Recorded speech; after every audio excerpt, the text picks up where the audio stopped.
একটা Facebook page করলাম, কেউ ফলো করে না, কেউ লাইকও করে না। কি রে বন্ধু, তোর মন খারাপ কি লিগা? আরে বন্ধু কইস না, একটা ফেসবুক আইডি করছিলাম, কেউ লাইকও করে না, কেউ ফলো করে না। কি কস বন্ধু, আমার কাছে একটা ল্যাংটা বাবা আছে, সেই সব সমাধান করতে পারবো। হাসা নাকি বন্ধু, তাই আমার লয়ে যায় বাবার বুকলো। তে যা যা দেয়া হয়ে রে বাবারে নো। বন্ধু এদিকে এত অন্ধকার কি লিগা?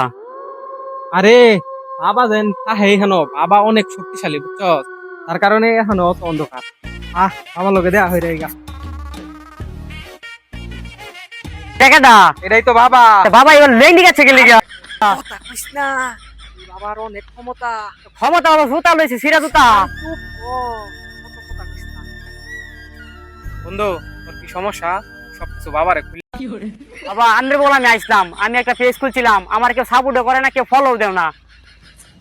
কি কস? তোর কেউ লাইক কমেন্ট করে না? তুই মানে লাইক কমেন্ট করস? বাবা আমি যারে ভাই তারই করি, কি করস? লাইক কমেন্ট করি। ও আচ্ছা, আমি ভাবছি তুই অন্য কিছু করস। তোর লাইক কমেন্ট করে না? ঠিক আছে, আমি একটা কথা বলে দেম, তোর সবাই লাইক কমেন্ট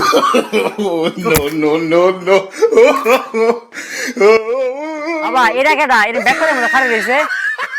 আরে এটা আমি রাস্তায় পাইছি। আমার রাস্তাতে একটু তো না, এই জন্য ওকে রাখছি। আমার বাচ্চা সহ দিব, এই জন্য রাখছি আর কি। আমার ফেসবুক আর ইউটিউবের আশেপাশে অশুভ শক্তি ভর করছে।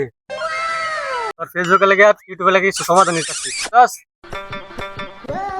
এই না, 3 বেলা বিদায় খাইবি পানি দিয়া, বুঝছস? আচ্ছা ঠিক আছে বাবা, তাইলে আমরা যাইগা। কিরে কি কস? আমার ভাড়া শুন দিতে না, আমার 50,000 টাকা দিবি ওখানে। বাবা কি কো, আমার 5,000 ফলোয়ারের ভাই আমার একটা কাছে 50,000 টাকা। বাবা তোরা কে দিতাম না, তুই বালের বাবা, এত টাকা আসাস। তোরা যে অভিশাপ দিলাম, তোর ফেসবুকে আমি ঠাড়া করবো। বাবা না কি কইছে আমারে? আল্লাহর বুঝছে